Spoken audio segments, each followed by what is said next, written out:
Sejam muito bem-vindos, meus queridos guerreiros conectados do Reino de Deus, para mais uma exposição bíblica nossa do panorama das Escrituras Sagradas. E hoje nós vamos dar continuidade ao livro do nosso querido profeta Daniel, um livro extraordinário que muitas coisas legais já passei para vocês na aula anterior e tem muita coisa boa para ser tratada aqui agora. Principalmente que o contexto agora a partir do capítulo 7, onde nós vamos entrar, até o capítulo 12, que encerra-se o livro de Daniel, são coisas que ele vê relacionado aos últimos dias da humanidade e da volta de Jesus Cristo para transformar e fazer tudo novo, ok? Então nós vamos do capítulo 7 ao capítulo 12, lembrando que nós vamos pegar aqui os pontos principais, tá? E os mais importantes. Então bora lá. Do capítulo 7 ao capítulo 12, Daniel tem visões, pessoal, visões proféticas de acontecimentos que vão ocorrer após o seu tempo, que envolve os últimos dias da humanidade. Também acontecimentos que incluem a conquista de reinos, e terras e governos, a vinda do Messias, é isso mesmo, ele vai ver tudo isso daqui, e também o sofrimento e a libertação do povo de Deus nos últimos dias, e ele também vai falar da ressurreição dos mortos, tanto aqueles que morreram crendo em Cristo, salvos, e daqueles que morreram sem receber a salvação por intermédio de Cristo Jesus. É tudo isso que vai ser trabalhado aqui do 7 até o capítulo de número 12. Logo aí no capítulo de número 7, pessoal, ele vai ter uma visão de quatro animais. 4 animais é a visão que ele vai ter. 4 animais. Ele vai ter a visão de 4 animais. E é interessante que olha só o que ele vai, os tipos de animais que ele vai ver e o significado destes animais está totalmente relacionado a nações que governariam por tempo sobre a terra e seria potência. A primeira visão que ele tem, aí no capítulo 7 desses 4 animais, é um leão com 2 asas. Então bora colocar aqui, ó. Leão com 2 asas. E o que significa este leão com 2 asas? Este leão com 2 asas significa a Babilônia.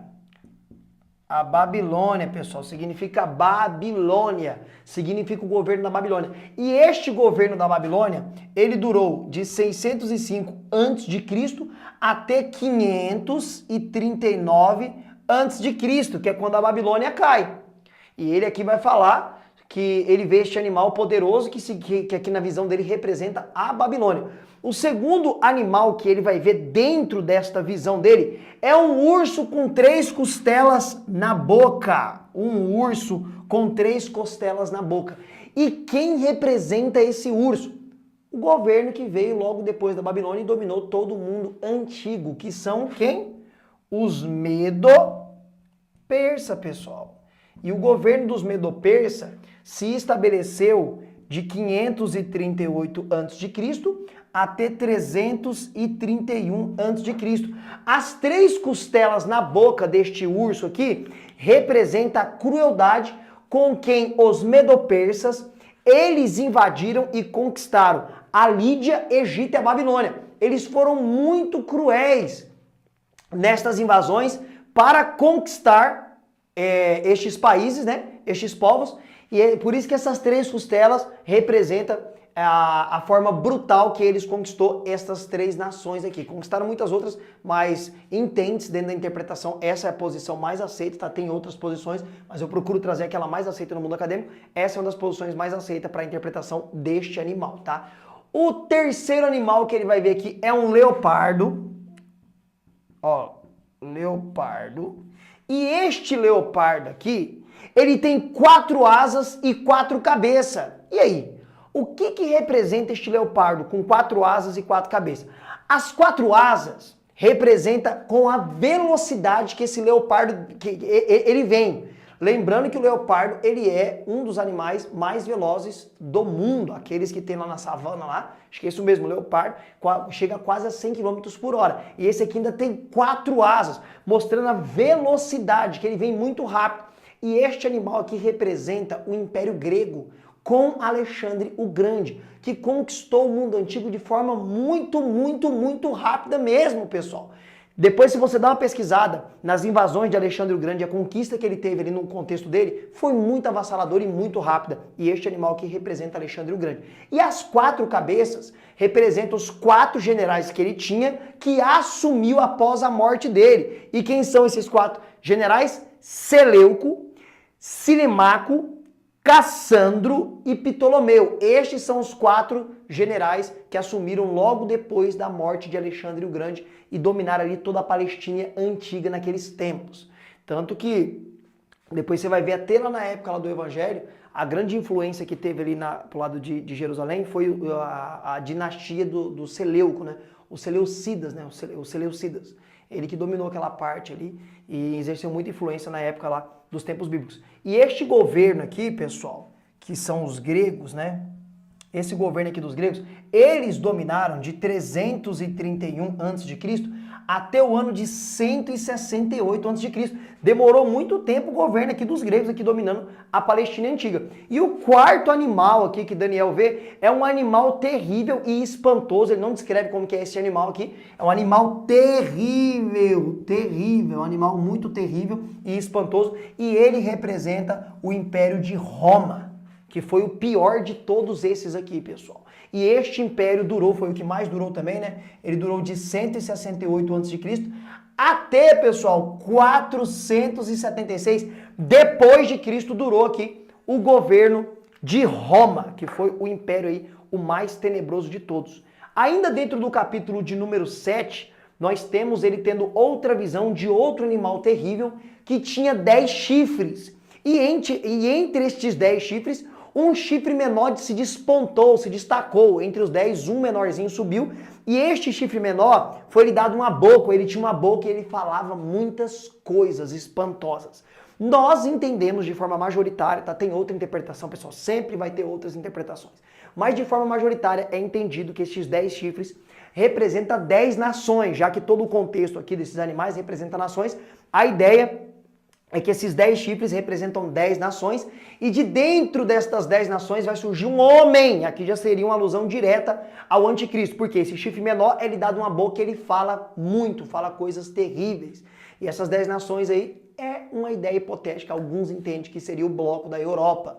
É o mais especulado e mais aceito, tá? É uma das possibilidades. E há quem diga que o anticristo também vem lá da Síria, é uma possibilidade, seria um árabe. Então é muito especulatório, não se dá para saber ao certo. Mas que os 10 chifres representam 10 nações, sim. Isso aqui é quase que ponto passivo no mundo acadêmico, tá? E ainda no capítulo 7, olha que capítulo especial, tem muita coisa nesse capítulo. No capítulo de número 7, no verso 13, tem um texto, pessoal, extraordinário, que vai fazer muito sentido com a frase que Jesus sempre usava e muitas pessoas não entendem no dia de hoje.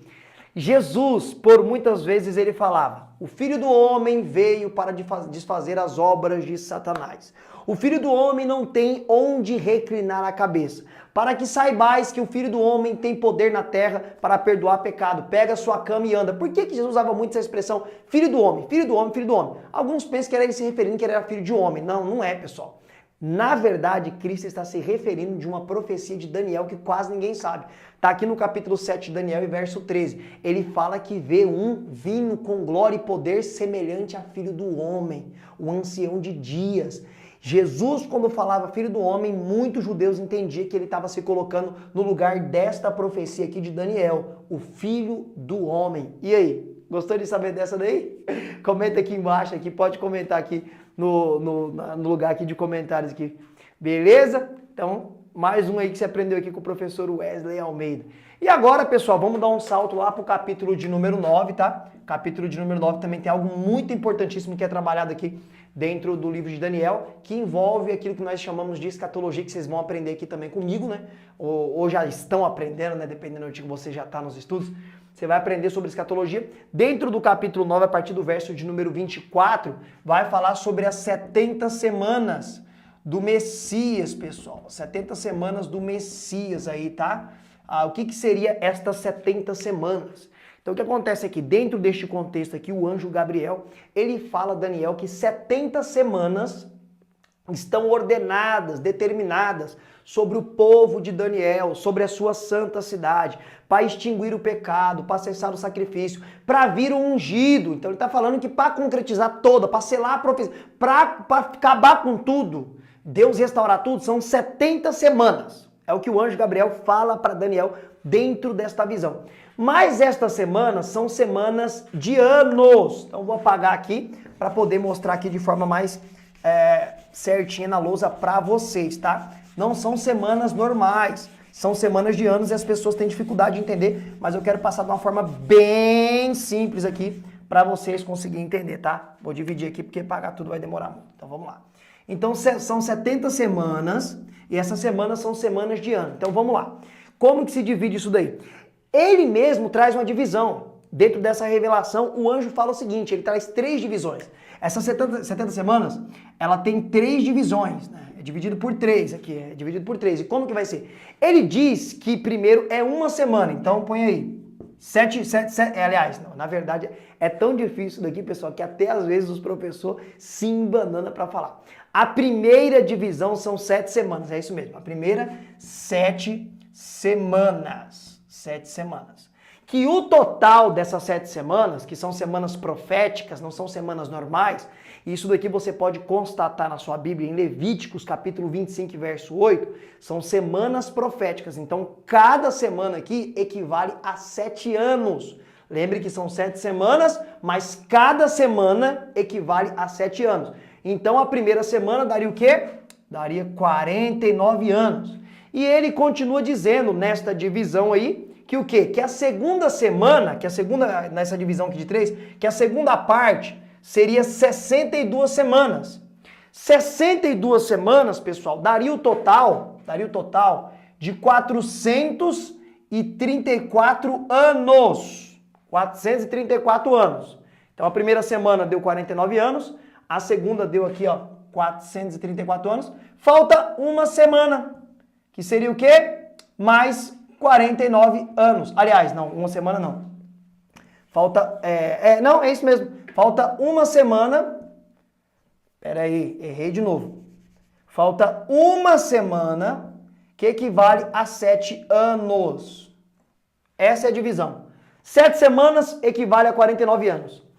Aí depois que passar essas 7 semanas, ele diz que vai ter mais 62 semanas. Que é o total de 434 anos. E depois falta mais uma semana, que são 7 anos. Como que nós interpretamos estas semanas? Vamos lá, de forma simples e tranquilinha. Esta primeira semana aqui, na revelação do anjo, ele diz o que iria acontecer em Jerusalém. Sobre muralha, sobre templo, sobre a reedificação da cidade. Somando de quando Daniel recebe a profecia aqui no capítulo aqui de número 9, 49 anos para frente, lembrando que são 7 semanas, mas são de anos, 49 anos para frente é justamente no contexto de Esdras e Neemias, que é quando acontece a reconstrução do muro e começa a reconstrução do templo. São esses 49 anos desde que Daniel recebeu a profecia. Passou 7 semanas, já foi. Então essa daqui já cumpriu, que são até a época de Esdras e Neemias. De Esdras e Neemias para frente, são 62 semanas, que dá o equivalente quê? De 434 anos. Isso daqui para quê? Para vir ungido, para Jesus aparecer. Então, somando esse tempo aqui, daria exatamente na entrada triunfal de Jesus.